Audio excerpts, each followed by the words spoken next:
الحمد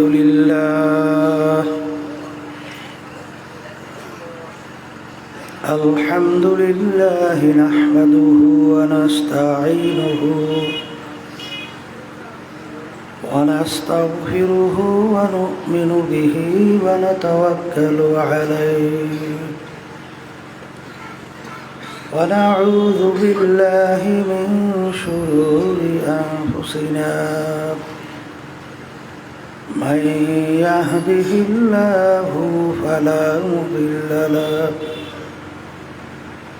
ومن يضلله فلا هادي له ونشهد أن لا إله إلا الله وحده لا شريك له ونشهد أن محمدًا عبده ورسوله أما بعد فأعوذ بالله من الشيطان الرجيم بسم الله الرحمن الرحيم يا أيها الذين آمنوا صلوا عليه وسلموا تسليما اللهم صل على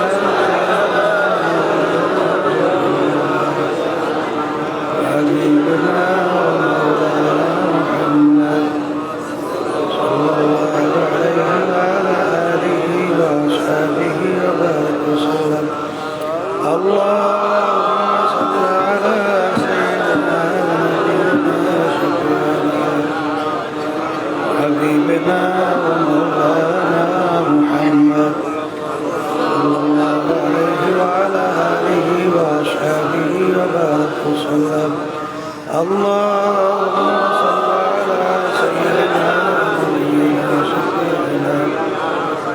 حبيبنا ومولانا محمد صلى الله عليه وعلى آله وأصحابه وبارك وسلم أعوذ بالله من الشيطان الرجيم بسم الله الرحمن الرحيم ألف لام ميم ذلك الكتاب لا ريب فيه هدى للمتقين الذين يؤمنون بالغيب صدق الله العلي العظيم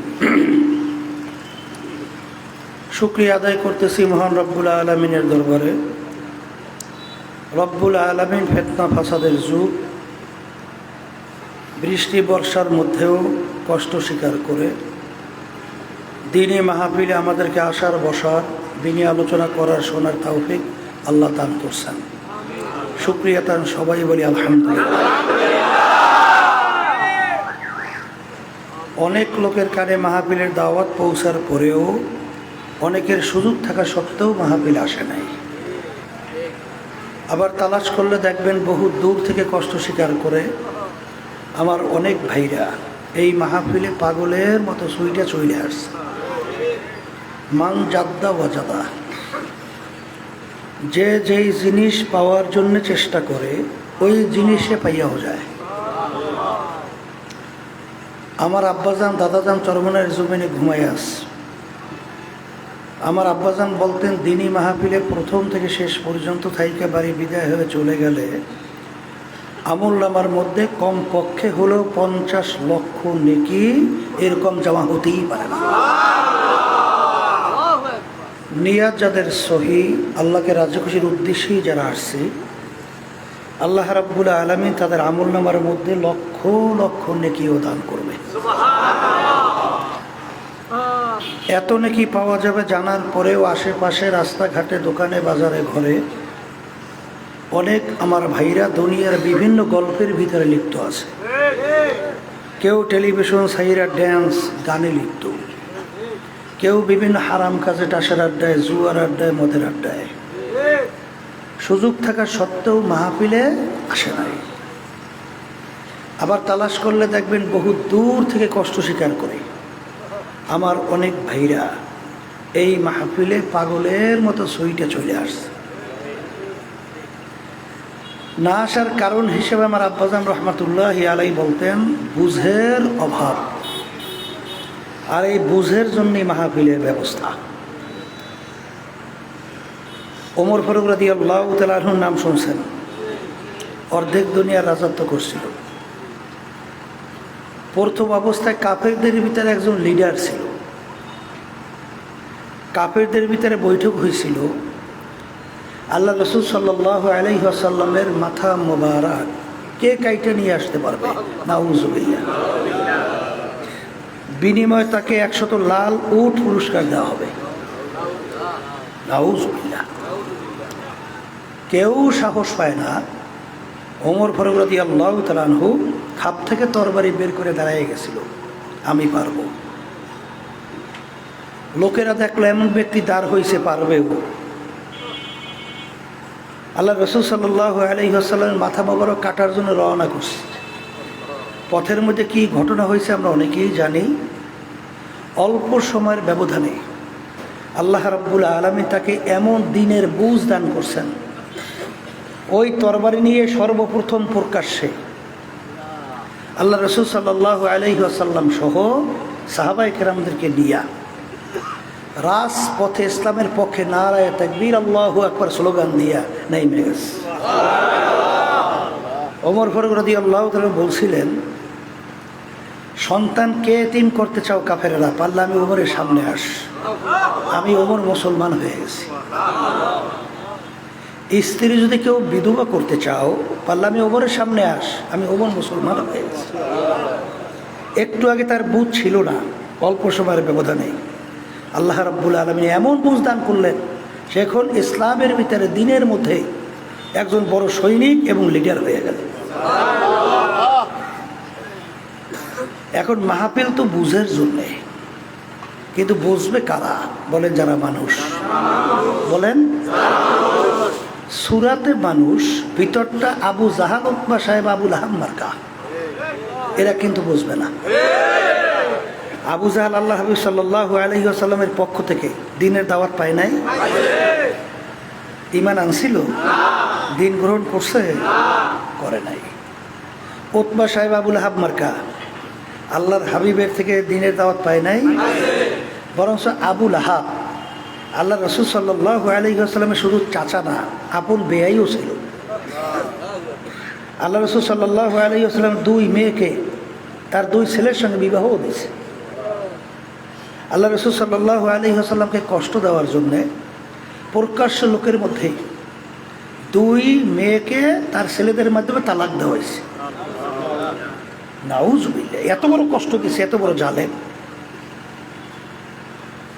এখন বুঝবে যারা মানুষ। এই কথার মাধ্যমে আমি মূলত বোঝাতে চাই, মানুষের সুরাত আকৃতি হইলেই মানুষ হওয়া যায় না। যদি মানুষের সুরাত আকৃতি হইলে মানুষ হওয়া যেত, কবি এক কথায় বোঝাতে চাইয়ে বলছিলেন, গরবা সুরাত আদমে সাবুদে আহমাদু বুদু জেহলে হাম এক সাবুদে। আল্লাহ রসুল সাল্লাল্লাহু আলাইহি ওয়াসাল্লামকে দেখতে, আবু জাহালকে দেখতে, হাতের দিক থেকে, পায়ের দিক থেকে, চোখের দিক থেকে অঙ্গ কোনো প্রত্যঙ্গে কোনো পার্থক্য ছিল? আবু জাহলের হাত 2টা, আল্লাহ রসুল সাল্লাল্লাহু আলাইহি ওয়াসাল্লাম হাত মোবারক। আবু জাহলের চক্ষু 2টা, আল্লাহ হাবিবের চক্ষু মোবারক। অঙ্গ প্রত্যঙ্গে কোনো পার্থক্য নাই, কিন্তু একজনের নাম শুনলে দুরূদ শরীফ পড়া ওয়াজিব হয়, না পড়লে গুনাহ হয়। আল্লাহ রসুলের নাম শুনলে দুরূদ শরীফ পড়া ওয়াজিব হয় না? না পড়লে কি হয়? আর আবু জাহালুর নাম শুনলে আমাদের জবান থেকে বের হয় লানাতুল্লাহি আলাইহি, আল্লাহর গজবের উপরে পড়ছে আরো পড়ুক। কথা ঠিক? তাহলে বোঝা গেল মানুষের সুরাত আকৃতি হইলে মানুষ হওয়া যায় না। এখন প্রশ্ন করতে পারেন, হুজুর তাহলে মানুষ কাকে বলে?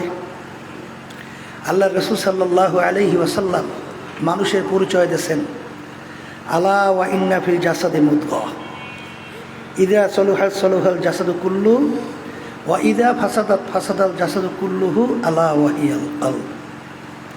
আল্লাহ রসুল সাল্লাল্লাহু আলাইহি ওয়াসাল্লাম বলেন, প্রত্যেকটা মানুষের ভিতরে আল্লাহ রাব্বুল আলামিন একটা গোশতের টুকরা দান করছে। ওই গোশতের টুকরা তার ভালো হয়ে যায়, এক পর্যায়ে ওই মানুষটা ফেরেশতার চেয়েও সম্মানিত হয়ে যায়। আর ওই গোশতের টুকরা খারাপ হতে হতে এক পর্যায়ে ওই মানুষটা কুত্তা, শিয়াল, শুয়ারের চেয়েও খারাপ হয়ে যায়। ওই গোশতের টুকরার নাম হলো কলব। গোশতের টুকরার নাম কি? আর যার কলব ভালো সেই হলো ভালো মানুষ, আর যার কলব খারাপ সেই খারাপ মানুষ। আপনাদের সমাজের ভিতরে এক শ্রেণীর মানুষ, তাদের আচার আচরণ ব্যবহার চরিত্র এত ভালো, মানুষ তার ব্যাপারে মন্তব্য করে লোকটার চরিত্র ফেরেশতার মতো। কথা ঠিক নেবে? আবার এক শ্রেণীর মানুষ, ওর আচার আচরণ চরিত্র আমল আখলাক এত খারাপ, মানুষ ওর ব্যাপারে মন্তব্য করে লোকটার চরিত্র কুত্তার চেয়েও খারাপ। আচ্ছা বলেন তো, যার কথা বলছে ফেরেশতার মতো আর যার বলছে কুত্তার চেয়েও খারাপ, মানুষের আকৃতি, হাত পাও, চোখ, নাক, কান, অন্য অঙ্গ প্রত্যঙ্গ পার্থক্য কি? আসতে কর। তাহলে একটা লোককে বললেন ফেরেশতার মতো, আর একটা লোককে বললেন কুত্তার চেয়েও খারাপ, তাহলে বোঝা গেল কোন জায়গায় জানি একটা পার্থক্য আছে। কথা ঠিক না বেঠিক? ওই পার্থক্যটা কলবের পার্থক্য। আর এই কলব ভালো না করা পর্যন্ত আল্লাহ রাব্বুল আলামিন শর্ত লাগাইছেন, ইল্লা মান আতাল্লাহা বিকলবিন সালিম। পরিষ্কার স্বচ্ছ কলব ছাড়া আমার পবিত্র জায়গা বেহেশতের মধ্যে হবে না। কে বলছেন? আবার বলেন, কে বলছেন? তাহলে কলব পরিষ্কার করা, যার কলব ভালো সে আমাদের আলোচনা বুঝবে, গুরুত্ব দিবে, সেই অনুযায়ী দুনিয়ার জিন্দেগি চালাবে, এরপরে ঈমান নিয়ে কবরে যাওয়ার চেষ্টা করবে। আর যার কলব খারাপ, আবু জাহাল, উতবা সাহেব, আবু আলা আম্মারকা, এরা আমাদের আলোচনা বুঝবেও না, গুরুত্বও দেবে না, সে অনুযায়ী চলবেও না, ঈমান নিয়ে কবরেও যেতে পারবে না। কথা ঠিক না ঠিক? এই জন্য আমার ভাইদেরকে বলবো, পর্দা আলে মা বোনরা তারা শুনতেছেন, কথা বেশি লম্বা না, সংক্ষেপ। আমি আপনাদের সামনে বুঝের জন্য কোরআনুল কারীমের শুরুর আয়াত তেলাওয়াত করছি। এখন এই যে শুরুর আয়াত তেলাওয়াত করছি, বুঝবে কারা? বলেন, যাদের কলব ভালো। আর যাদের কলব খারাপ বুঝবে? শোনেন, তাম দুনিয়ার ইতিহাস পড়ে দেখেন, কোনো লেখক তার লেখার ভিতরে কোনো বই বা কোনো কিতাব, তার ভিতরে কি কেউ চ্যালেঞ্জ হিসাবে বলতে পারছে যে আমার কিতাব বইতে লেখনীতে কোনো ভুল নাই? দুনিয়ার ইতিহাস আছে? দুনিয়ায় একটাই কিতাব যার শুরুতে লেখা আছে লা রাইবা ফি যালিকাল কিতাব লা রাইবা। এই যে কিতাব দেখো, এর ভিতরে কোনো ভুল সন্দেহ বলতে কিছু। আচ্ছা, এখন যাদের কলব ভালো তারা চিন্তা করবে, ব্যাপার কি? দুনিয়ার এত কিতাব, বই, পুস্তক, আজ পর্যন্ত কোনো লেখক লিখতে পারেনি আমার কিতাবে বইতে কোনো ভুল নাই। একটাই কিতাব যার শুরুতে লেখা আছে এই কিতাবে কোনো ভুল নাই। এই চিন্তা করবে কারা? বলেন বলেন। এখন তারা চিন্তা করবে কিতাবটার ইতিহাস কি? ইতি মানে কথা, হাস মানে পূর্বের, পূর্বের কথা। কথা ঠিক নেবে? ঠিক। তা ইতিহাসটা কি? ইতিহাস তালাশ করে দেখবে, কোরআনুল কারীম নাযিল হয়েছিল এমন ব্যক্তি যার নাম হলো মুহাম্মদুর রাসূলুল্লাহ। তার ইতিহাস হলো, তিনি মায়ের পেটে থাকা অবস্থায় আল্লাহ রাব্বুল আলামিন তার আব্বাকে দুনিয়া থেকে নিয়ে গেছিল। নিয়ে গেছিল না? দুনিয়াতে আসার পরে বছর 6 বয়স আল্লাহ রাব্বুল আলামিন তার আম্মাকেও দুনিয়া থেকে নিয়ে গেল। এখন ছোট 6 বছরের বাচ্চা, বাপারা মাহারা, দুনিয়ার কোনো শিক্ষকের কাছে আল্লাহ রাসূল সাল্লাল্লাহু আলাইহি ওয়াসাল্লাম পড়ার কোনো সুযোগ পায় নাই, অর্থাৎ আল্লাহ দেয় নাই। কথা ঠিক না বেঠিক? দুনিয়ার দিক থেকে আল্লাহ রসুলকে বলা হয় উম্মি। কি বলা হয়? আল্লাহ রসুল সাল্লাল্লাহু আলাইহি ওয়াসাল্লাম তিনি কিন্তু তার নিজের দস্তখত অর্থাৎ সাইন করতে জানতেন না। তাহলে প্রমাণ রাখতেন কিভাবে? আল্লাহ রসুল সাল্লাল্লাহু আলাইহি ওয়াসাল্লামের আঙ্গুল মুবারকের মধ্যে আংটি মোবারক ছিল, আংটি মোবারক দিয়ে সিল মারত।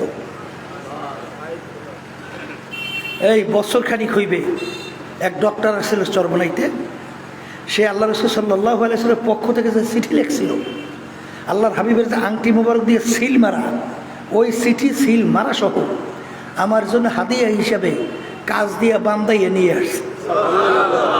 তখন দেখলাম আল্লাহ রসুল সাল্লাল্লাহু আলাইহি ওয়াসাল্লামের আংটি মোবারক সিলটা কেমন।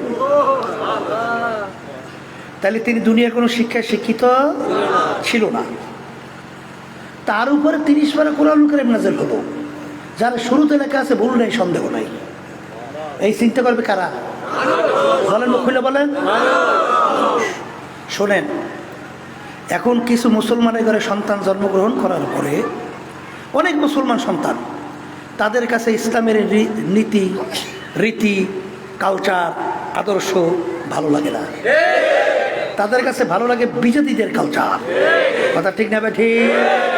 আমি আমার বাজানদেরকে বলবো, পর্দালে মা বোনরা যারা শুনতেছেন, মনে করছেন আমরা হুজুরেরা কিছু বুঝি না, বুঝে শুইটা টুপি মাথায় রাখছি, বুঝে শুইটা দাঁড়িয়ে রাখছি, বুঝে শুনে লম্বা জামা গায়ে দেই, বুঝে শুনে আল্লাহর ফজল করা 5 ওয়াক্ত নামাজ পড়ি, বুঝে শুনে আল্লাহর মধ্যে পর্দা করি, বুঝে শুনে হারাম হালাল তবিজ করে খাই চলি, বুঝে শুনে আল্লাহর মিথ্যা থেকে বাইচা থাকার চেষ্টা করি, বুঝে শুনে আল্লাহর মধ্যে জুলুম থেকে বাঁচার চেষ্টা করি।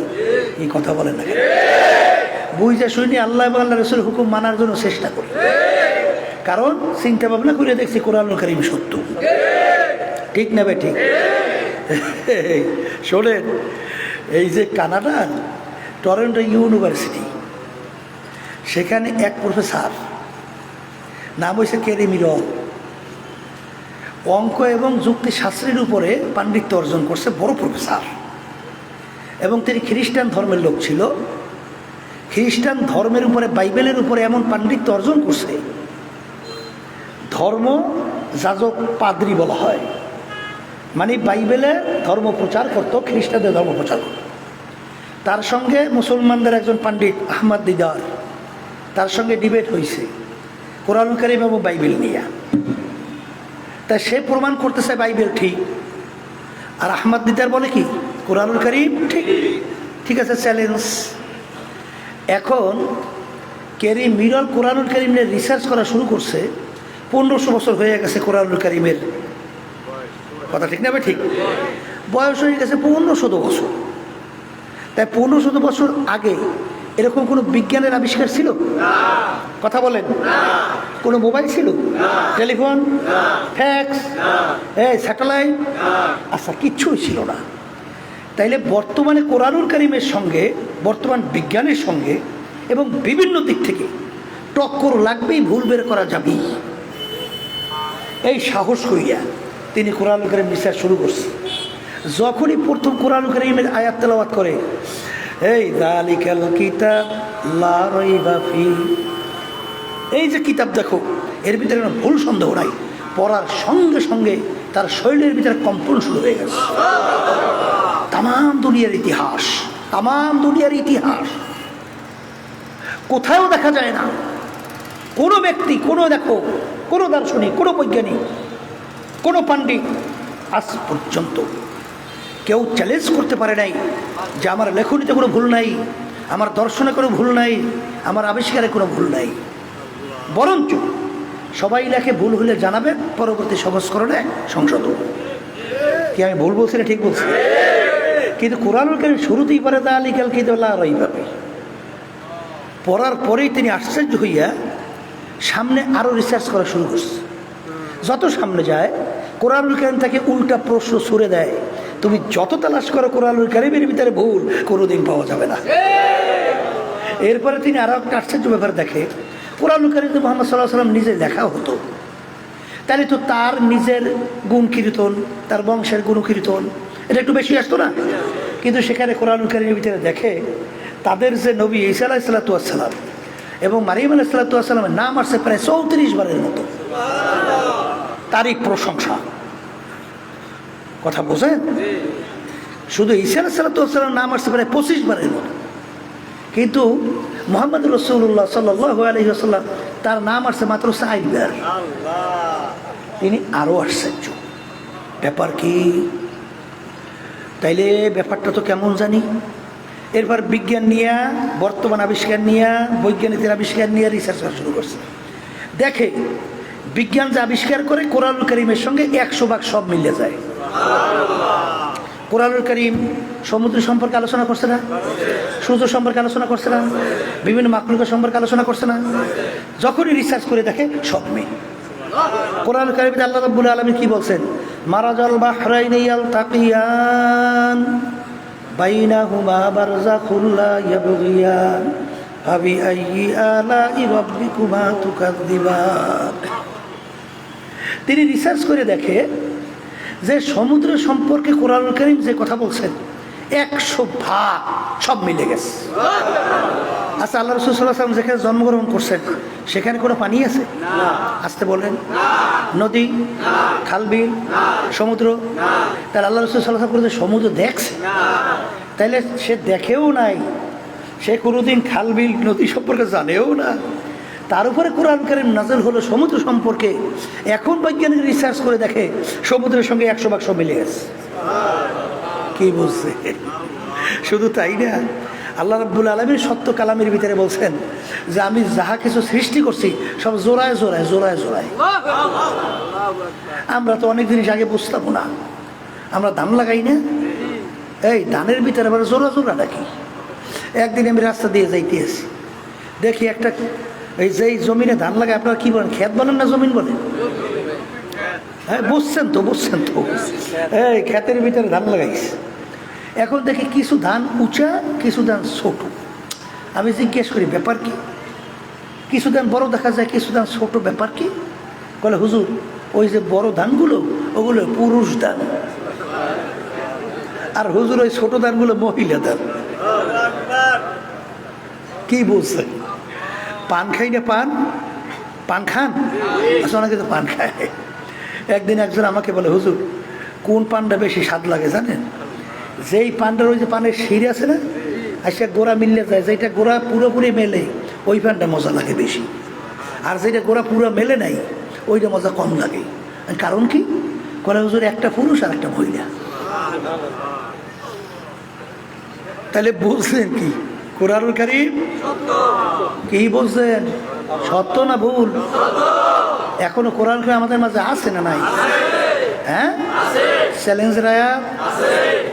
এই দুনিয়াতে ইসলামের শত্রুর অভাব আছে? নাস্তিকের দলের অভাব আছে? আমরা তো প্রায়ই বলি এ নাস্তিকের দলেরা, এ কাফেরের দলেরা, এ ইসলাম বিদ্বেষী চক্ররা। তোমাদের সঙ্গে আমাদের কোনো ঝগড়া মারামারি কাটাকাটি কিচ্ছুই নাই।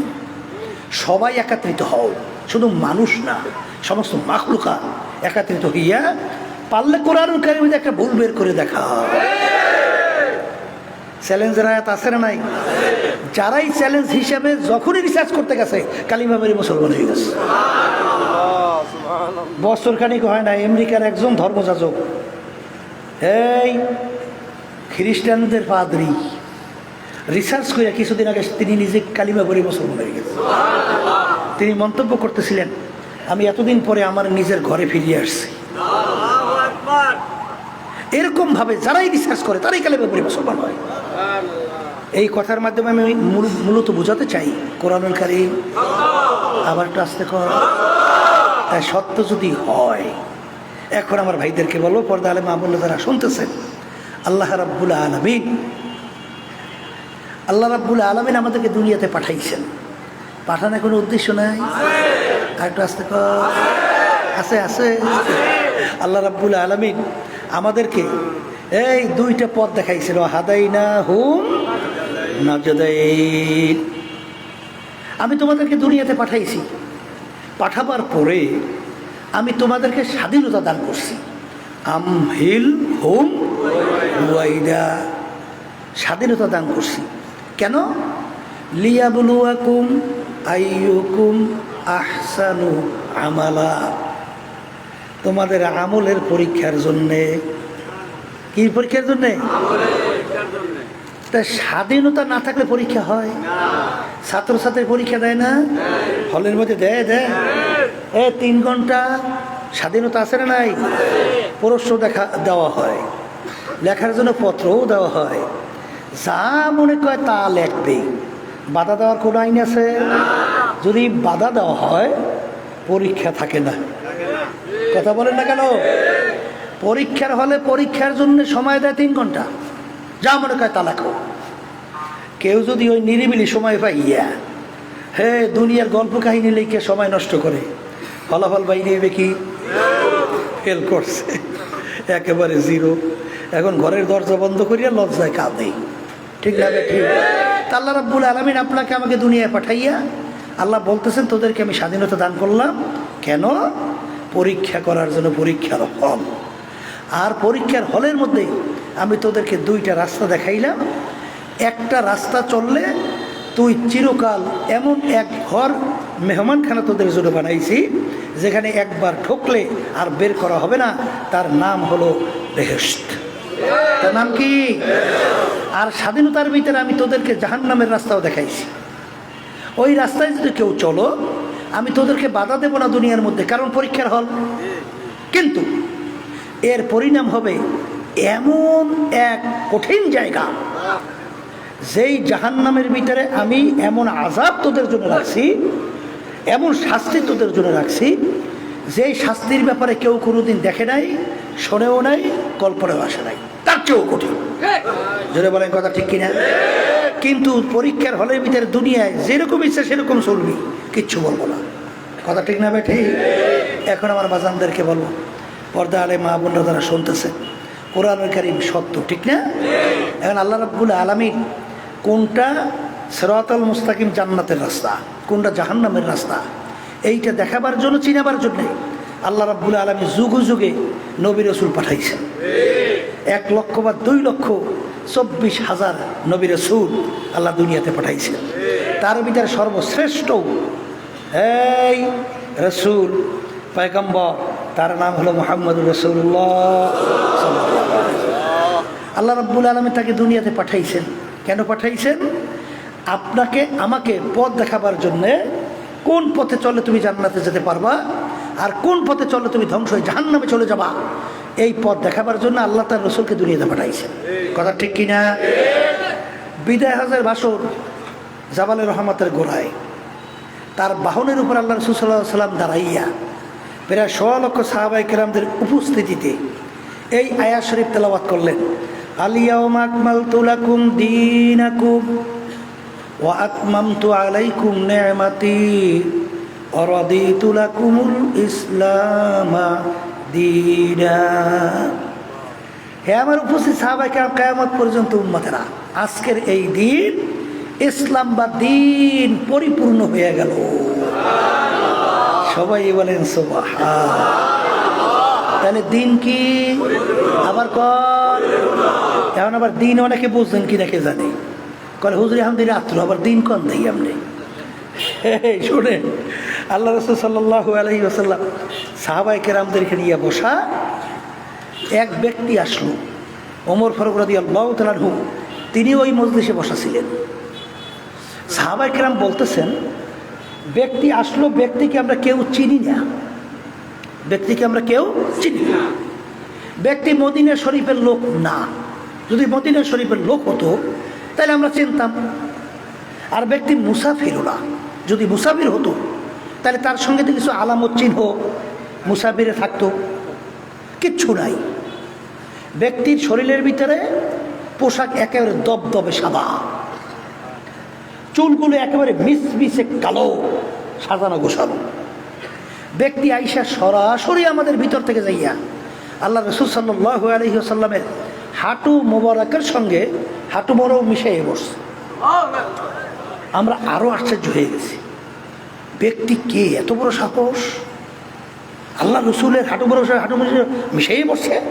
অন্য রাতের ভিতরে আসছে আল্লাহ রাসূল সাল্লাল্লাহু আলাইহি ওয়াসাল্লাম 2 হাঁটুর উপরে হাত রাখছে। কথা বুঝেন নাই?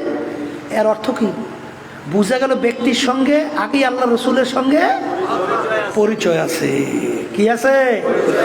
পরিচয় আছে। এখন আল্লাহ রাসূল সাল্লাল্লাহু আলাইহি ওয়াসাল্লাম যেহেতু কিছু বলেন না, সাহাবায়ে কেরাম বলেন আমরাও কিছু বলি না। আগন্তুক ব্যক্তি আইসা আল্লাহ রাসূল সাল্লাল্লাহু আলাইহি ওয়াসাল্লামকে 3টা প্রশ্ন করছে। কয়টা? বলেন বলেন বলেন। 1 নম্বর প্রশ্ন, মাল ঈমান ইয়া রাসূলুল্লাহ সাল্লাল্লাহু আলাইহি ওয়াসাল্লাম। আল্লাহ রাসূল সাল্লাল্লাহু আলাইহি ওয়াসাল্লাম ঈমানের সংজ্ঞা দিলেন, পরিচয় দিলেন, তারিফ করলেন। আচ্ছা, শোনার পরে আগন্তুক ব্যক্তি বসতেছে, সাদাকাতা ইয়া রাসূলুল্লাহ, আল্লাহ রাসূল সাল্লাল্লাহু আলাইহি ওয়াসাল্লাম আপনি সত্যই বলছেন। সাহাবায়ে কেরাম বলেন আমরা আরো আশ্চর্য, প্রশ্নকারী প্রশ্ন করে না জানলে জানার জন্যে, কিন্তু প্রশ্নকারী আবার বলতেছেন উত্তর শোনার পরে ঠিকই বলছেন। তাহলে বোঝা গেল প্রশ্নকারী আগে থেকেই প্রশ্নের উত্তর জানে। দ্বিতীয় প্রশ্ন, মাল ইসলাম ইয়া রাসূলুল্লাহ, আল্লাহ রাসূল সাল্লাল্লাহু আলাইহি ওয়াসাল্লাম ইসলাম কাকে বলে? আল্লাহ রাসূল সাল্লাল্লাহু আলাইহি ওয়াসাল্লাম বিভিন্ন আমলের কথা বললেন, নামাজ, রোজা সহ বিভিন্ন আমলের কথা। আল্লাহ রাসূল আপনি ঠিক বলছেন। 3 নম্বর প্রশ্ন, মাল ইহসান ইয়া রাসূলুল্লাহ, আল্লাহ রাসূল সাল্লাল্লাহু আলাইহি ওয়াসাল্লাম ইহসান কাকে বলে? আল্লাহ রাসূল সাল্লাল্লাহু আলাইহি ওয়াসাল্লাম বলেন, আন তা'বুদাল্লাহা কাআন্নাকা তারাহু ফাইন লাম তাকুন তারাহু ফাইন্নাহু ইয়ারাক, এমনভাবে তোমরা আমার মাওলার ইবাদত করো গোয়াকে মনে হয় যেন তুমি আমার মাওলাকে দেখতেছো। ওই অবস্থা যদি ভিতরে তৈরি না হয়, অন্তত এতটুকু খেয়াল করো, যদিও নাকি আমার মালিককে আমি দেখি না, আমার মালিক তো আর অন্ধ না, আমার মালিক তো আমাকে দেখে। এই কথা বলার পরে প্রশ্নকারী বললেন আপনি ঠিকই বলছেন। এই কথা বলার পরে আগন্তুক ব্যক্তি চলে গেছে। কি করছে? সাহাবায়ে কেরাম একটু হতভম্ব আল্লাহ রাসূল সাল্লাল্লাহু আলাইহি ওয়াসাল্লাম দিকে তাকাইয়া আছে।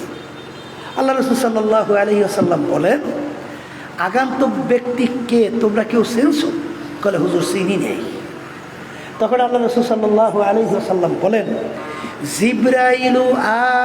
জিবরাইলু আতাকুম লিউআল্লিমাকুম দীনাকুম, এই জিবরাইল আমিন আসছে তোমাদেরকে দিন শিক্ষা দেওয়ার জন্যে। কি শিক্ষা দেওয়ার জন্যে? আবার বলেন।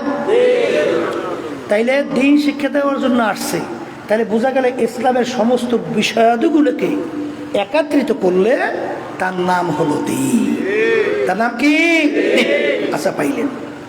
এখন যেই কথা আমি বলতে চাইছিলাম, দিন কি? বলেন পরিপূর্ণ। দিন কি? এখন আল্লাহ রাব্বুল আলামিন বলেন, ইয়া আইয়ুহাল্লাযীনা আমানু দুখুলু ফিস সিলমি কাফা।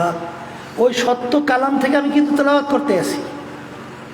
আল্লাহ রাব্বুল আলামিন বলে, হে ঈমানদারেরা, যারা আমাকে বিশ্বাস করো, তোমরা এখন দিনের ভিতরে পুরাপুরিভাবে ঢুইকা যাও। সবাই বলেন সুবহানাল্লাহ। এই আল্লাহর বান্দারা, মসজিদের ভিতরে কেউ এক পা রাখছে আর এক পা বাহিরে রাখছে। কেউ বলবে লোকটা পুরা মসজিদের মধ্যে, কেউ বলবে লোকটা পুরা বাহিরে, বলবে কি লোকটা পুরা মসজিদের মধ্যেও না, পুরা বাহিরেও না, মাঝামাঝি। 2 পা দিয়ে যখন মসজিদে ঢুকবে লোকটা পুরা ঢুকছে, 2 পা দিয়ে বের হবে লোকটা বের হচ্ছে। কথা ঠিক কিনা? এই আয়াতের শানে নজুল দেখবেন, যেই অবস্থার পরিপ্রেক্ষিতে আয়াত শরীফ নাজিল হয়েছে, আব্দুল্লাহ ইবনে সালাম রাদিয়াল্লাহু তাআলা আনহু তার শানে এই আয়াত নাজিল হয়েছিল। আব্দুল্লাহ ইবনে সালাম রাদিয়াল্লাহু তাআলা আনহু ভালো করে বুঝছেন, ওয়াজ তো বুঝের জন্যে, যারা মানুষ তারা বুঝবে, সেই অনুযায়ী চলবে। আর মানুষের সুরাতে যারা পশু, আবু জাহাল মার্কা উৎপা সাহেব আবু লাহাব মার্কা বুঝবে না। কথা ঠিক না? এই আয়াতের শানে নজুল আব্দুল্লাহ ইবনে সালাম রাদিয়াল্লাহু তাআলা আনহু প্রথম বয়সে ইহুদি ধর্মের লোক ছিল। কোন ধর্মের? ইহুদি ধর্মের মধ্যে উটের গোশত খাওয়া ছিল ধর্মীয় হারাম। যেমন আমাদের মুসলমান ধর্মের ভিতরে কুত্তার গোশত খাওয়া কি হ্যাঁ? আচ্ছা, কুত্তার গোশত হারাম, ওর প্রতি আমাদের একটা ঘৃণা আছে না নাই? উন্নত মানের বাবুর্চি, উন্নত মানের মশলা, খুব ভালো পাক করে কুত্তার গোশত যদি নিয়ে এসে আপনার সামনে দেয়, কুত্তার গোশত খুব ভালো করে পাক করে নিয়ে আসে, খা। কে আছেন মজলিসে খাইতে পারবেন? পারবে। বরং বমি আসতে চাইবি না, কারণ ওর প্রতি আমাদের কি আছে? আব্দুল্লাহ ইবনে সালাম রাদিয়াল্লাহু তাআলা আনহু প্রথম বসে ইহুদি ধর্মের লোক, উটের গোস্ত তার ধর্মীয় কি ঘৃণা আছে না নাই? পরবর্তীতে মুসলমান হয়ে গেছে। এখন মুসলমান হয়েছে, মুসলমান ধর্ম দিয়ে উটের গোস্ত খাওয়া কি হ্যাঁ? কিন্তু আব্দুল্লাহ ইবনে সালাম রাদিয়াল্লাহু তাআলা আনহু তার ঘৃণা তো যায় নাই, কথা বলেন না। তিনি মুসলমানদেরকে ডাক দিয়ে বলে, আমার মুসলমান ভাইরা, আমি যখন ইহুদি ধর্মে ছিলাম তখন উটের গোস্ত ধর্মীয় হারাম ছিল, খাই নাই, না খাইয়ে প্রমাণ করে দেখাইছি। মুসলমান ধর্মে উটের গোস্ত খাওয়া হালাল, আমি ওটাকে হালাল জানি, কিন্তু যেহেতু কোনোদিন খাই নাই এই জন্য খাইতে আমার একটু ঘৃণা লাগে, তোমরা খাও। হালাল কিন্তু জানছে, খাইতে কি লাগে? এই শব্দের পরিপ্রেক্ষিতে আল্লাহ রাব্বুল আলামিন এই আয়াত নাযিল করে, হে আব্দুল্লাহ ইবনে সালাম, আমার হালালকে হালাল জানলে হবে না, খাইয়া প্রমাণ করে যতক্ষণ পর্যন্ত দেখাতে না পারবে এই মুসলমানই আমার দরবারে কোনো কাজ লাগবে না। যারা বলেন কথা ঠিক কিনা? দিনের ভিতরে পুরা ঢোকার জন্য কে নির্দেশ করছে? বাজান, আমার আব্বাজান রহমাতুল্লাহি আলাইহি সরবনের জমিনে ঘুমাই আছে। আমার আব্বাজান বলতেন, বর্তমানে ইসলাম দিন হয়ে গেছে অন্ধের হাতি দেখা। কিসের হাতি দেখা? একটু বলেন বলে। চাইর অন্ধ হাতি দেখার জন্য গেছে। অন্ধেরও তো মন চায়, একটু হাতি দেখতে মন চায় না? চাইর অন্ধ একাত্রিত হয়েছে, হাতি দেখার জন্য অন্ধ গেছে। চোখ দিয়ে দেখতে পারে অন্ধ, এখন হাত দিয়ে তোগাইয়ে তোগাইয়ে দেখে কেমন হাতিটা। একজনের হাতে পাইছে হাতির সুর, আর একজনের পাইছে হাতির পা, আর একজনের হাতির কান, আর একজনের হাতির শরীর। এখন দেখে দেখে এক জায়গায় হয়েছে চাইর অন্ধ। একজন জিজ্ঞাসা করে, ভাই হাতি কেমন দেখলা? বলতেছে, ভাই আমি তো হাতি দেখলাম লম্বা কাশির মতো মোটা, অথচ সুর পাইছে, লম্বা না মোটা না। আর একজন বলে, কিচ্ছুই দেখো নাই, হাতি তো খাম্বার মতো মোটা, মানে যে পা পাইছে।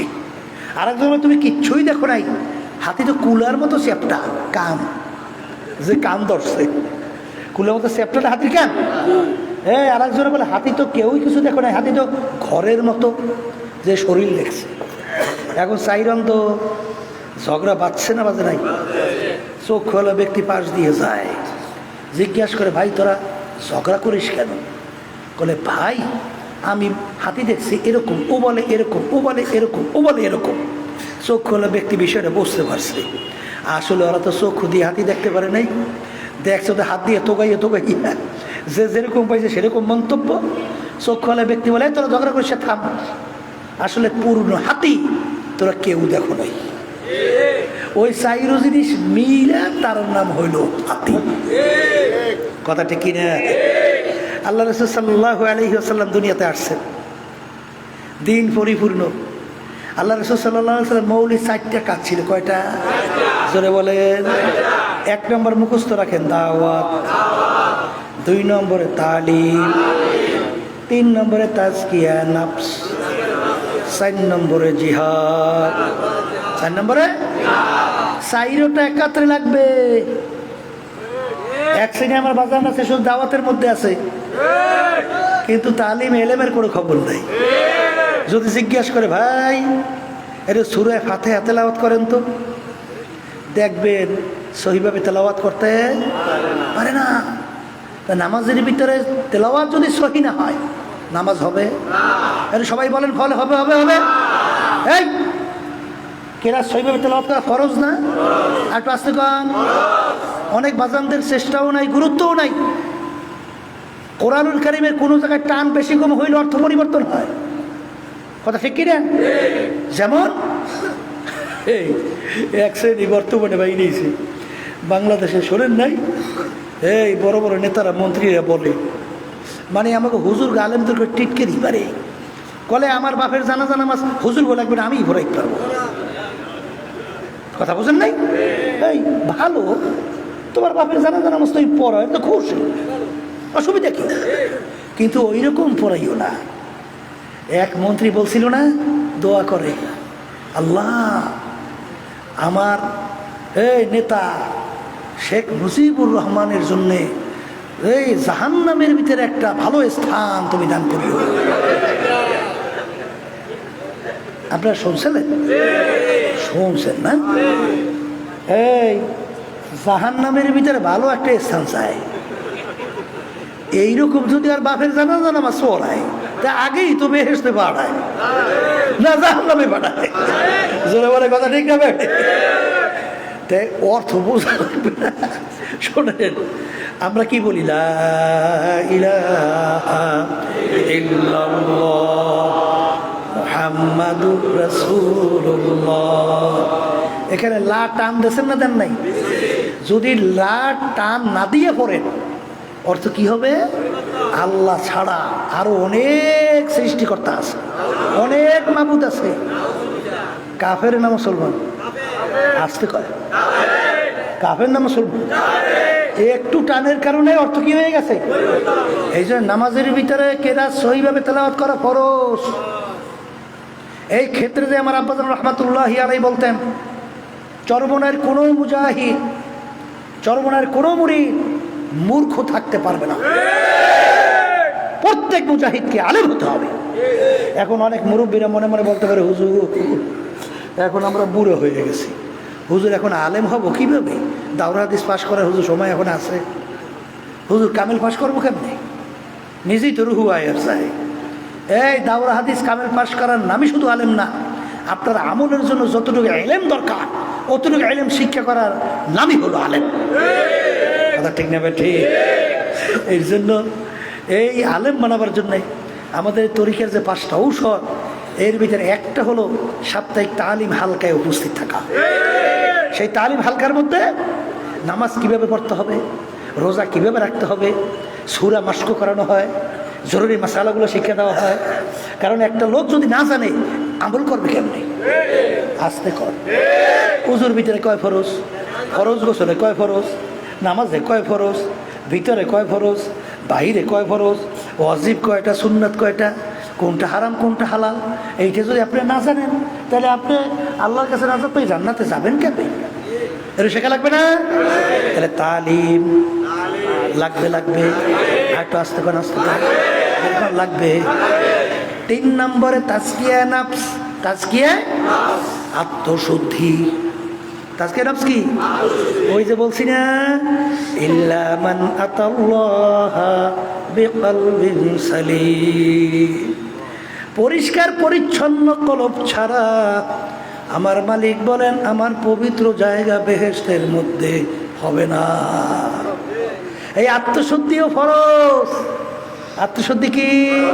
আবার বলে ফরজ। কথা ঠিক না? ঠিক। এই আত্মশুদ্ধি ওলামায়ে কেরাম হক্কানি, তাদের সাথে সম্পর্ক রাখলেই বুঝতে পারবে কেমনে আত্মশুদ্ধি করতে হয়। কথা ঠিক। তবে এক কথাই বুঝছেন যে নিজেকে নিজে যত ছোট মনে করতে পারবেন, এই সেই মনে করবেন যে আল্লাহর রহমতের এই দরিয়ায় তাকে টাইনে আল্লাহর কুদরতে কোলে জায়গা দেবেন। কারণ হাদিসে কুদসির ভিতরে আসছে, আনা ইনদামুন কাসারাতিল উলুব। নিজেকে নিজে সবসময় ছোট মনে করা লাগবে, কারণ আমাদের গুনার তো অভাব নাই। গুনা মাফ হয়েছে কোনো গ্যারান্টি সার্টিফিকেটও নাই। একটা গুনার কারণে জাহান্নামে শিখে হাতে পা লাগবে। আসতে কয় নাই, আসতে কয় পারে না, পারে না, পারে। তাইলে আমার তো বর্মাগিরি করার সুযোগ আছে। এই আমি পীর, আমি মুফতি, আমি মুহাদ্দিস, আমি শাইখুল হাদিস, আমি খতিব, আমি চেয়ারম্যান, আমি মেম্বার, আমি এমপি, আমি মিনিস্টার, আমি বড় বংশের, আমি বড় সম্পদের মালিক, ধনী, আমি অমুক টমুক সমুক। কি বলছেন? এই অবস্থা ভিতর থেকে দূর করা লাগবে। ঠিক না ঠিক? এই জন্য আমার বাজানদেরকে বলবো, পর্দা আলে মা বোনদেরকে বলবো, এই আত্মশুদ্ধিও ফরজ। আত্মশুদ্ধি কি? আর একটা বলছিলাম জিহাদ। আরটা কি? শুধু তরবারি নিয়ে কুফাকুফির নামই জিহাদ? আসতে কয় রজানা মিন জিহাদিল আসগর ইলা জিহাদিল আকবার। আল্লাহ রাসূল সাল্লাল্লাহু আলাইহি ওয়াসাল্লাম এক যুদ্ধের থেকে আসার পরে সাহাবায়ে কেরামদেরকে বলেন, আমার সাহাবারা ছোট যুদ্ধের থেকে বড় যুদ্ধের দিকে রওনা করলাম। সাহাবায়ে কেরাম বলেন, আল্লাহ রাসূল সাল্লাল্লাহু আলাইহি ওয়াসাল্লাম, এর চেয়ে আবার বড় যুদ্ধ কোনটা? এখন যুদ্ধ করলাম, আমার অনেক ভাই শাহাদাত বরণ করছেন, অনেক কাফেরকে দুনিয়া থেকে বিদায় দিয়ে জাহান্নামে পাঠাইয়া দিলাম, এর চেয়ে আবার বড় জিহাদ কোনটা? আল্লাহ রাসূল সাল্লাল্লাহু আলাইহি ওয়াসাল্লাম বলেন, নফস আম্মারার সঙ্গে জিহাদ করা এর চেয়ে বড় যুদ্ধ। তাই নফস আম্মারার সঙ্গে জিহাদ করে এটাও কি জিহাদ? জোরে বলেন, কথা ঠিক না ঠিক?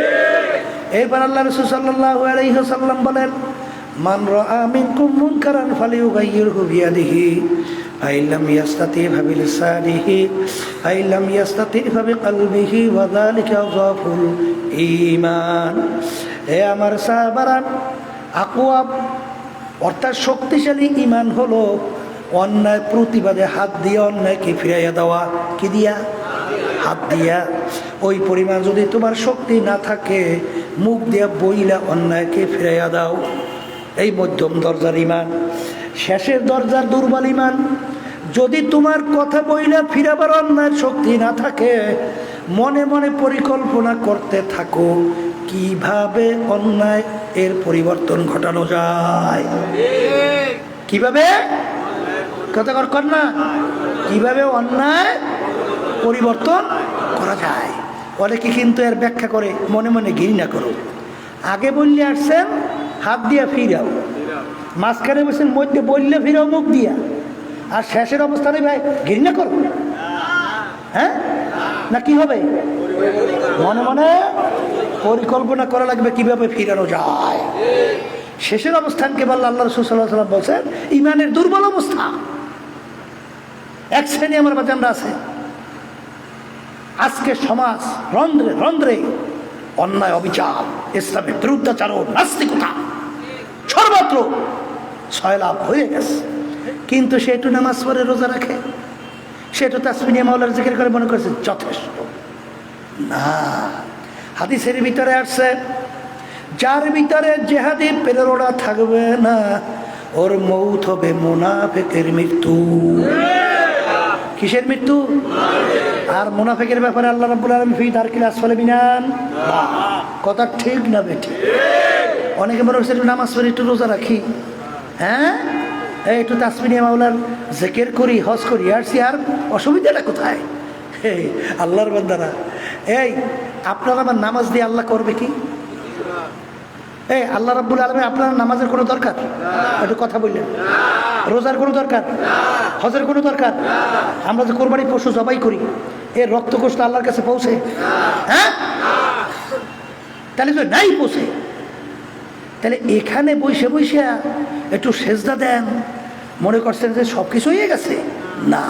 বনি ইসরাঈল হাদিসের ঘটনা দেখেন, এক ব্যক্তি 1000 বছর ইবাদত করছে, সারাদিন রোজা রাখছে, আল্লাহকে ডাকছে, রাত্রে ইবাদতের ভিতরে আল্লাহকে ডাকছে, এরকম 1000 বছর। ওদের নাফরমানি কেন আল্লাহ রাব্বুল আলামিন ফেরেশতাদের হুকুম করলেন জমিন উল্টে ওদেরকে ধ্বংস করো। ফেরেশতারা বলে, মালিক এই জমিন এমন এক তোমার বান্দা 24 ঘন্টা তোমার ইবাদতে লিপ্ত, তার ব্যাপারে কি করব? আল্লাহ রাব্বুল আলামিন বলে, তাকে সহ জমিন উল্টে ধ্বংস করে দাও।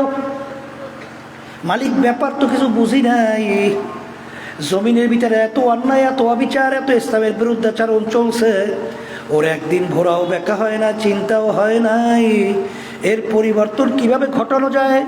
এর জন্য ওকে সহ জমিন উল্টাইয়া তারপর ধ্বংস করে দাও। কি বলছেন? হ্যাঁ, এক শ্রেণী আমার বাজানরা আছে, মসজিদে গিয়ে সেজদা দেয়, কাকে খুশি করে? বলেন আল্লাহকে।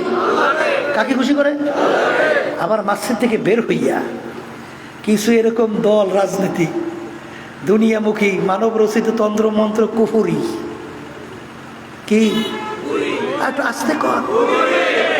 বর্তমানে বাংলাদেশের প্রচলিত গণতন্ত্র, এইটার প্রবক্তাকে প্রাক্তন প্রেসিডেন্ট আমেরিকার আব্রাহাম লিঙ্কন।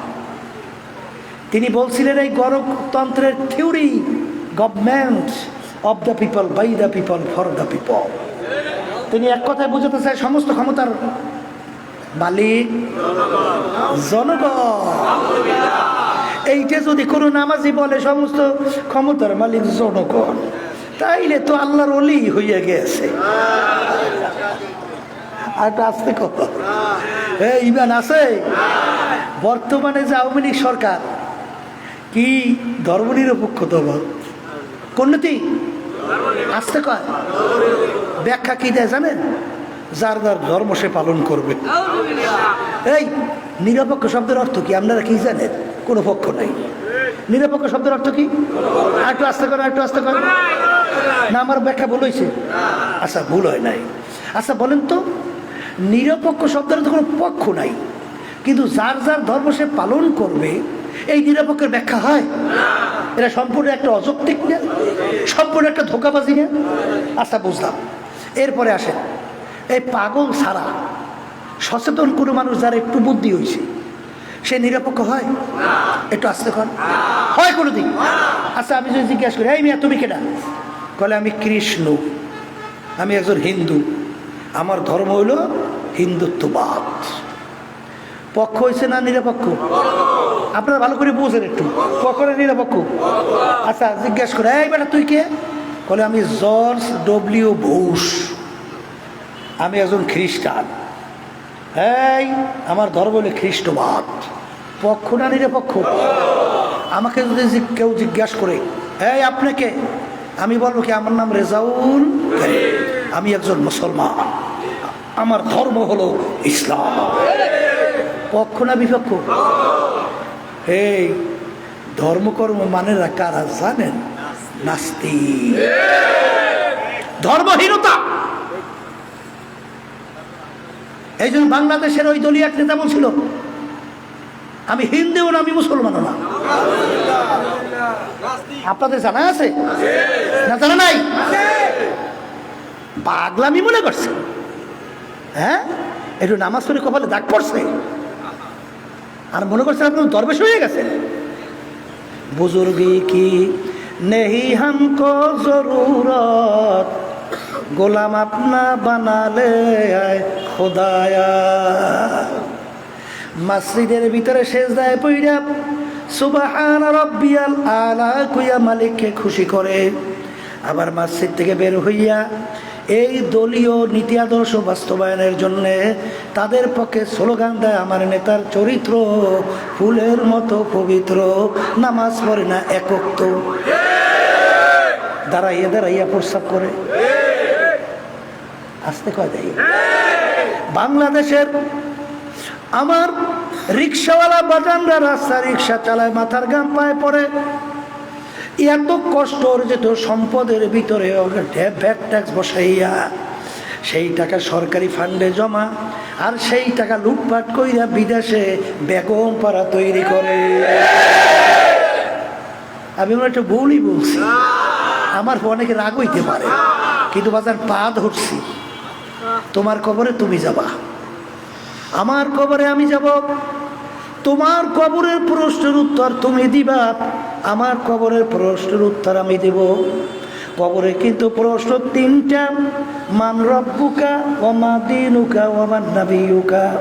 এই তিন প্রশ্নের ভিতরে কোথাও কিন্তু নাই তুমি চরমনাইর কিনা, তুমি আত্রশীল, তুমি মাইজবান্ডা, তুমি সুরেশ্বর, তুমি চন্দ্রপাড়া, তুমি রাজারবাগ, তুমি দেওয়ানবাগ, তুমি জৈনপুর, তুমি ফুরফুরা, তুমি তাবলিগ। তাইলে তুমি বিএনপি, নাহলে তুমি আওয়ামী লীগ।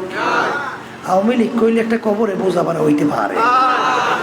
হ্যাঁ না, ফেরেস্তা গুলো দুইটা ঘুষে ঘুষে কিছু হইবে না?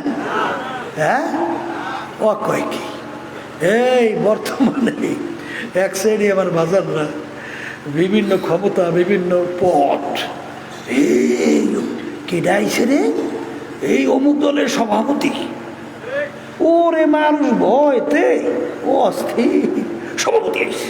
কথা ঠিক না বেঠিক? আমি জিজ্ঞাসা করি আমার বাজানদেরকে, এই মানুষ মানুষকে ভয় করার কথা, তাহলে তোরা দেখলে মানুষ ভয় পায় কেন? কথা বুঝতে হইবে। এই তোরা দেখলে মানুষ ভয় পায় কেন?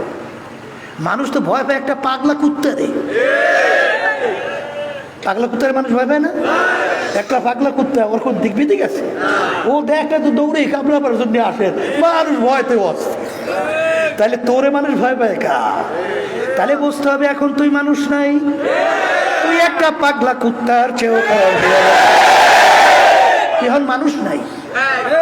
মানুষ ভয় পাইবে। আর ইসলাম কি শিখায়?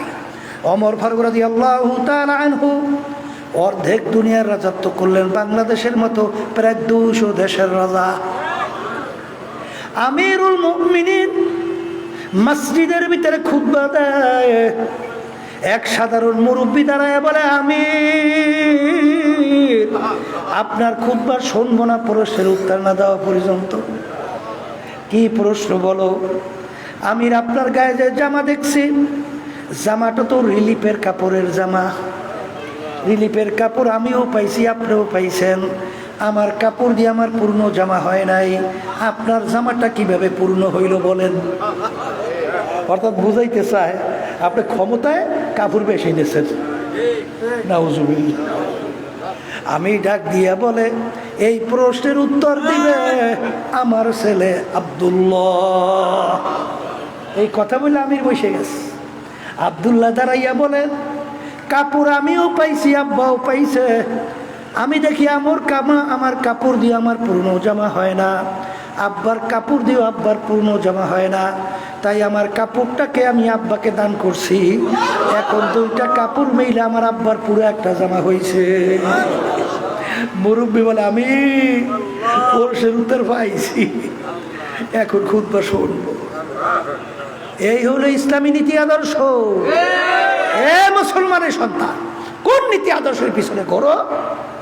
খাসরাত দুনিয়া ওয়াল আখিরা। দুনিয়াতেও ধ্বংস, আখিরাতেও ধ্বংস। তুই দুনিয়ার থেকে বিদায় হওয়ার পরে একজন দিনদার আল্লাহওয়ালা মানুষ তোর কবরের পাশে যাই হাত তুইলা 2 চোখের পানি ছাইরা তোর জন্য দোয়াও করবে না, বরঞ্চ বলবে শয়তানটা মরছে ভালো হইছে। শয়তান মরছে না ভুল বলছি? আমি ভুল বলছি না ঠিক বলছি? হ্যাঁ, ঠিক বলছি না ভুল বলছি? এই বিদেশি এক পর্যটক আসছে বাংলাদেশ। যখন বাংলাদেশ দেখাশোনার পরে রওনা করছে, এখন সাংবাদিকরা জিজ্ঞেস করে, বাংলাদেশে কি দেখলেন? দেখলেন কি? বলে, একটা আশ্চর্য জিনিস দেখছি। কি আশ্চর্য? বলে, মানুষ ময়রাও যে বাসাই করতে পারে তা দেখলাম বাংলাদেশে। বলে, তা কেমন? কবরের যাত্রী যাইয়া দেখো সিলেটে ঘুমাই আছেন শাহজালাল রহমাতুল্লাহ আলাইহি। বাজান যাইয়া দেখুন লক্ষ লক্ষ মানুষ তার কবরের পাশে যায়, একটু শব্দ পর্যন্ত নাই, চোখ থেকে পানি পড়ে, দোয়া করে, মনে হয় যেন মৌরিয়াও বাদশাহী করতে আসে।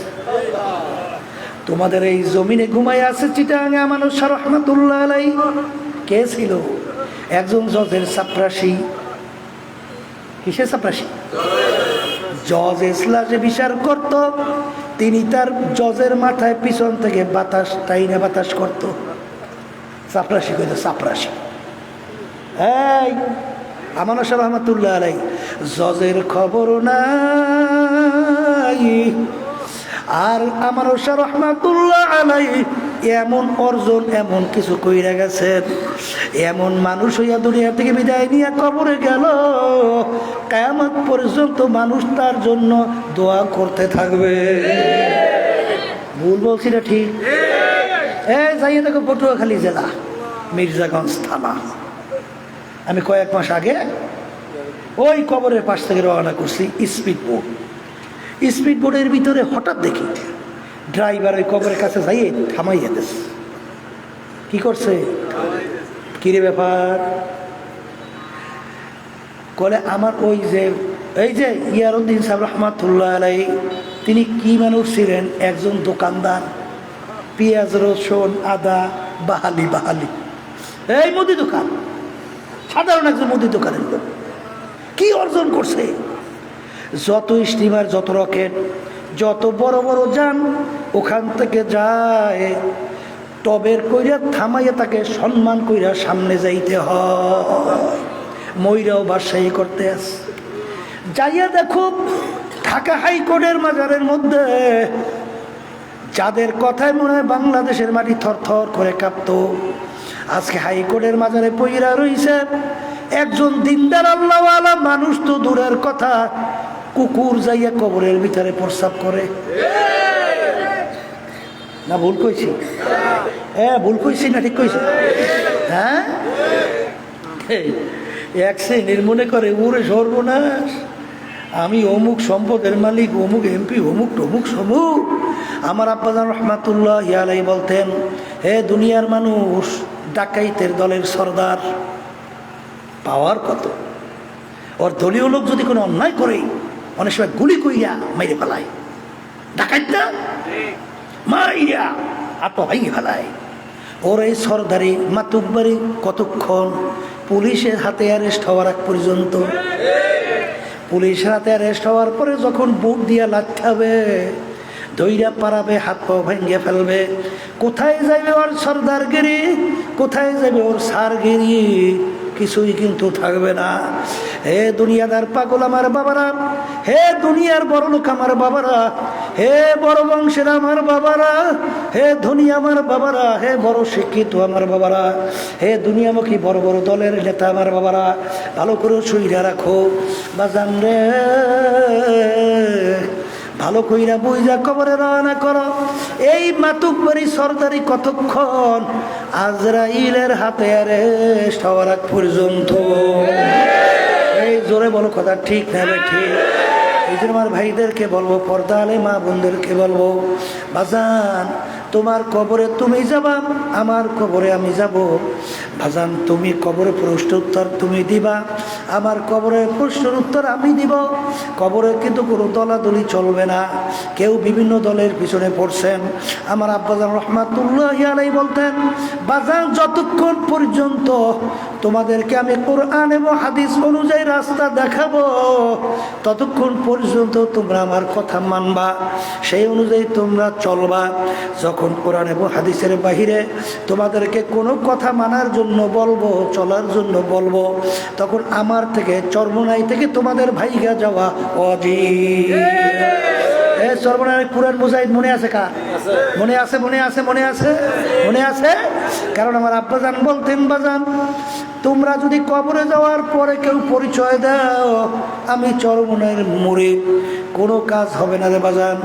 এই জন্য আমার বাজানদেরকে বলবো, পর্দা আলে মা বোনদেরকে বলবো, অনেকে মনে করেন আমার পীর, আমার বাবা, আমার উস্তাদ, আমার দল, দলের নেতা নেত্রী আমাকে নাজাত করে জান্নাতে নেবে। সম্পূর্ণ ভুল ধারণা। কারণ যদি নিতেই পারত, আল্লাহ রাসূল সাল্লাল্লাহু আলাইহি ওয়াসাল্লামের চেয়ে বড় পীর, বড় ওলি, বড় গাউস কুতুব দুনিয়া থেকে আসে নাই, কোনোদিন আসবেও না। আল্লাহ রাসূল সাল্লাল্লাহু আলাইহি ওয়াসাল্লাম দুনিয়া থাকা অবস্থায় তার কলিজার টুকরা সন্তান ফাতেমা রাদিয়াল্লাহু তাআলা আনহা তাকে ইঙ্গিত করে বলছিলেন, ইয়া ফাতেমা তু আনকিজি নাফসাকি মিনান নার, হে ফাতেমা রে, দুনিয়ায় থাকা অবস্থায় নিজে আমল করো, জাহান্নামের আগুন থেকে বাঁচো, এরপরে অন্ধকার কবরে যাইয়া শো। ফাতেমা যদি কবরেই পরিচয় দাও আমি আখেরি জামানার নবীর মেয়ে, আল্লাহ রসুল বলেন, ফাতেমা রে, এই পরিচয় কবরে কোনো কাজ হবে না। এ কবরের যাত্রীরা একদিন ফজরের পরে খাদিজাতুল কুবরা রাদিয়াল্লাহু তাআলা আনহা বৈশা বৈশা কান্দে। ফাতেমা রাদিয়াল্লাহু তাআলা আনহা বলেন, আব্বা জান, আম্মা কান্দে। আল্লাহ রাবি যাইয়া বলে, খাদিজা তুমি কেন কান্দো? খাদিজাতুল কুবরা রাদিয়াল্লাহু তাআলা আনহা বলেন, ইয়া আল্লাহর রাসূল, আমি খাদিজা চিন্তা করে দেখলাম, আমি যদি দুনিয়ায় কোনো বিপদে পড়ে যাই, আমাকে দুনিয়ার বিপদ থেকে বাঁচাবার জন্যে আরে আত্মীয় স্বজন আপনি দৌড়ে আসেন, আত্মীয় স্বজন দৌড়ে আসে আমাকে বিপদ থেকে উদ্ধার করে। কিন্তু আমি চিন্তা ভাবনা কইরা দেখলাম, আমি খাদিজা যদি কবরে কোনো বিপদে পড়ে যাই, ওই কবরে তো আবার কেউ নাই, ওই কবরে আবার কি উপায় হবে? এই চিন্তায় আমি খাদিজা কান্দি। আল্লাহর হাবিব বলে, খাদিজা কান্না থামাও, আল্লাহর রাসূল শর্ত মানা লাগবে। খাদিজা কি শর্ত বলো? আল্লাহ রাসূল, আমি দুনিয়ার থেকে আপনার আগে যদি বিদায় হয়ে চলে যাই, আপনার জামা মোবারক দিয়ে আমার কাপড়ের কাপড় পরানো লাগবে, কারণ আপনার জামা মোবারক যদি আমার শরীরের সঙ্গে লাইগা থাকে, কবরের মাটি আমাকে চাপ দিতে সাহস পাবে না। আল্লাহ রাসূল, কবরের প্রশ্ন আপনার উত্তর দিয়ে দেওয়া লাগবে। খাদিজাতুল কুবরা রাদিয়াল্লাহু তাআলা আনহা দুনিয়া থেকে বিদায় নিয়ে কবরে গেল। আল্লাহর হাবিব কবরের পাশে দাঁড়াইয়া আছে, সবাই চইলা গেল। আরে সময়ের পর সময় যায়, কবরে প্রশ্নও নাই, কোনো উত্তরও নাই। আল্লাহ রাব্বুল আলামিন ডাক দেন, হাবিব গো, আপনি এখানে কেন অপেক্ষা করেন মালিক খাদিজার কবর উত্তর দেওয়ার জন্য? আল্লাহ রাব্বুল আলামিন বলে, হাবিব গো, লাগবে না, লাগবে না, আমার খাদিজার কবরের প্রশ্নের উত্তর আমি স্বয়ং রব্বুল আলামিন নিজে দিয়া দিলাম। এই যে আমার ভাইদেরকে বলবো, পর্দা আলে মা বোনদেরকে বলবো, বাজান, এরপরেও যদি না মন না বোঝে, দুনিয়ার ভিতরে বাংলাদেশেও কত ঘটনা আমার মালিক মাঝে মাঝে দেখায়। আমি মাসখানিক হইবে কিছুদিন আগে বাজান এই কুড়িগ্রাম থেকে আসছি। চরমনের একজন মুজাহিদ ছিল, অনেকে তাকে ঘুঘু মুন্সি কইয়া ডাকতো। আসলে তার নাম ছিল বশির উদ্দিন মুন্সি। ঘুঘু মুন্সি কেন বলতো? রাস্তা দিয়ে হাঁটতো, এমনভাবে আমার মাওলার জিকির করতো, মনে হয় যেন ঘুঘু বলতে বলতে যায়। তিনি দুনিয়ার থেকে বিদায় নিয়ে কবরে যাওয়ার পরে 32 বছর পরে নদীর ভাঙ্গলে যখন তার কবর ভেঙে গেল, কাপনের কাপন সহ লাশ বের হয়ে আসলো। আলারও অনেক জাতীয় পত্রিকায় ছবি সহ দিয়ে দিছিল। কে কে দেখছেন? আতুডান তো দেখেন কত মানুষ দেখছে। 32 বছর পরে কাপড়ের কাপড় সহ আনামলা তাজা লাশ বের হয়ে আসছে। হে দুনিয়ার পাগল, ওই যে কাপড়ের কাপড় মাটির সঙ্গে লাইগা ছিল, কিন্তু এমন কোন দুনিয়ার যুক্তি আছে যে কাপড়ের কাপড়েরও কিছু হয় নাই? এখন উঠাইনি আব্বাজান রহমাতুল্লাহ আলাইহি, তার নামের মাদ্রাসা ফজলুল উলুম, ফজলুল উলুমের সামনে নতুনভাবে দাফন করছে। আমি সেদিন কারো জিয়ারত করি আসছি। একজন আমাকে বলে, হুজুর, আরে মুখের কাপড় সরাইয়া দেখছি ওই 32 বছর আগে ওই যে দাঁড়ির ভিতরে মেহেন্দি লাগাইছে এখনো লাল চকচক করতেছে। এই কবরের যাত্রীরা যত ঘটনা, মাঝে মাঝে কবরে কাপড়ের কাপড় সহ লাশ দেখা যায়। বাজান, দিনদার আল্লাহওয়ালা ছাড়া কিন্তু দেখা যায় না। আবার যত কবরে আগুন দেখা যায়, সাপ দেখা যায়, বিভিন্ন ধরনের বিভিন্ন প্রকৃতি দেখা যায়। নেফল বাজান, বেনমাজি, হারামখোর, সুদখোর, ঘুষখোর, বাজান জুলুমবাজ, মিথ্যাবাজ, বেপরদায় চলন না, সুন্নাত তরিকায় না চলন না, তাদের ছাড়াও কিন্তু দেখা যায় না। এই জন্য আমার ভাইদেরকে বলবো, পর্দা আলে মা বোনদেরকে বলবো, বাজানলে কোরআনুল কারীম সত্য। আর বাজান, দুনিয়ার জিন্দিগি কয়েকদিনের জিন্দিগি, আখেরাতের জিন্দিগি যার শুরু হবে আর কোনোদিন শেষ নাই। ওই জিন্দিগির সম্বল এখান থেকে কামাই করার পরে দুনিয়ার থেকে বিদায় নিয়ে কবরে রওনা করা লাগবে। আমি আমার বাজানদেরকে বলবো, বাজান, কবরে কিন্তু আমার মালিক ছাড়া কেউ আপন হবে না। দুনিয়ার সম্পদ দুনিয়ায় থাকবে, দল দুনিয়ায় থাকবে, সব আত্মীয় স্বজন থাকবে, তোমার আমার কবরের খবর কেউ নিতে পারবে না। ওই কবর যদি আমার মালিক, আমার মাওলা, আমার মাহবুব যদি তোমার আমার খবর না নেয়, ওই কবরে কিন্তু উপায় হবে না। এই আল্লাহর বান্দারা, কবরের যাত্রীরা, আল্লাহ রসুল বলেন, আল কবরু রাউযাতুম মিন রিয়াজিল জান্নাহ আও হুফরাতুম মিন হুফারিন নার। এই যে কবর দেখাই, কবর কিন্তু আসল কবর না। কোন আল্লাহর বান্দাবান্দির কবর একটা বেহেশতের বাগান হয়ে যাবে। আল্লাহ আপনি আমার জন্য, আমাদের সবার জন্য কবুল করে নেন। আল্লাহ রসুল বলে, ও আমার উম্মতেরা, কোনো নাফরমানের কবরের মধ্যে জাহান্নামের আগুন এসে ভইরা যাবে। আমার মালিক, আপনি আমাকে, আমাদের সবাইকে মাফ কইরা দেন। যেই মামলার তদবির না সেই মামলারও কিন্তু খালাস নাই। বাজান সাহাবায়ে কেরামদের ইতিহাস পড়িয়া দেখো, আল্লাহর ওলিদের ইতিহাস পড়িয়া দেখো বাজান, তারা কাঁদতে কাঁদতে তারপর দুনিয়া থেকে বিদায় নিয়ে কবরে চইলা গেল।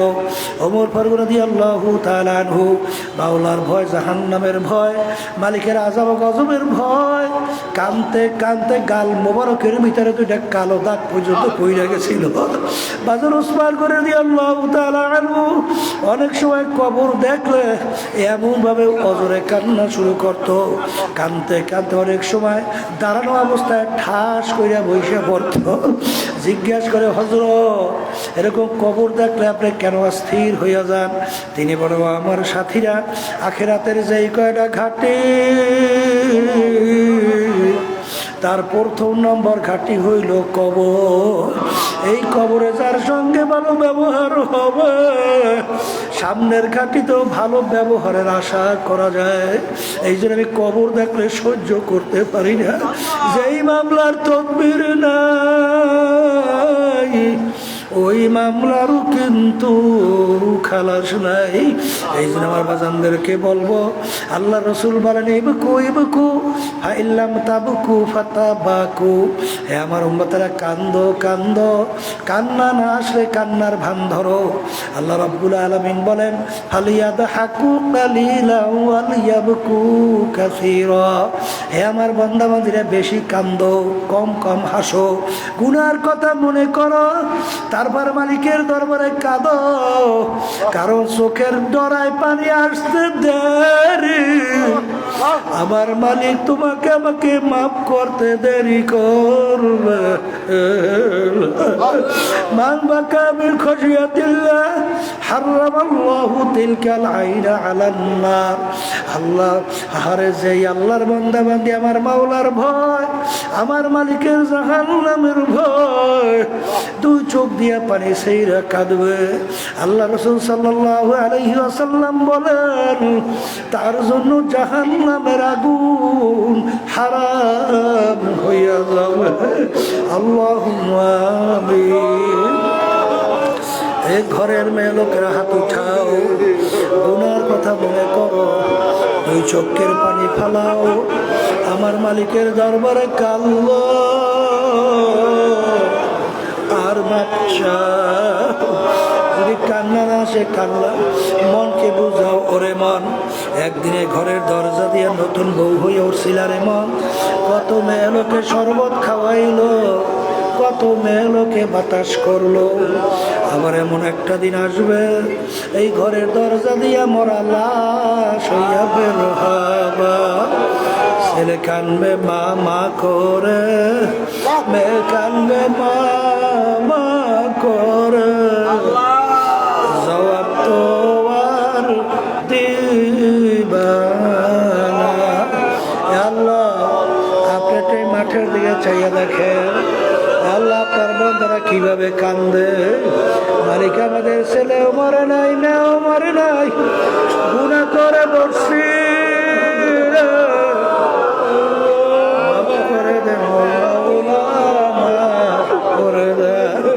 আল্লাহর বান্দারা জোর করিয়া কান্দে, জোর করিয়া কান্দে।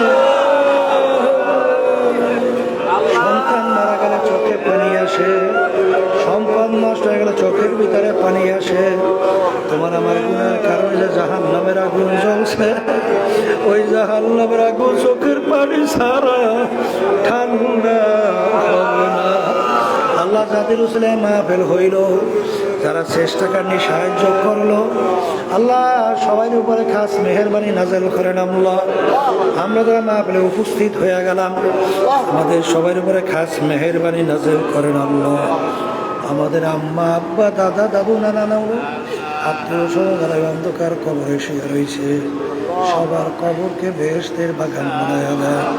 সুবহানা রাব্বিকা রাব্বিল ইজ্জাতি আম্মা ইয়াসিফুন, সালামুন আলাল মুরসালিন, ওয়ালহামদুলিল্লাহি রাব্বিল আলামিন।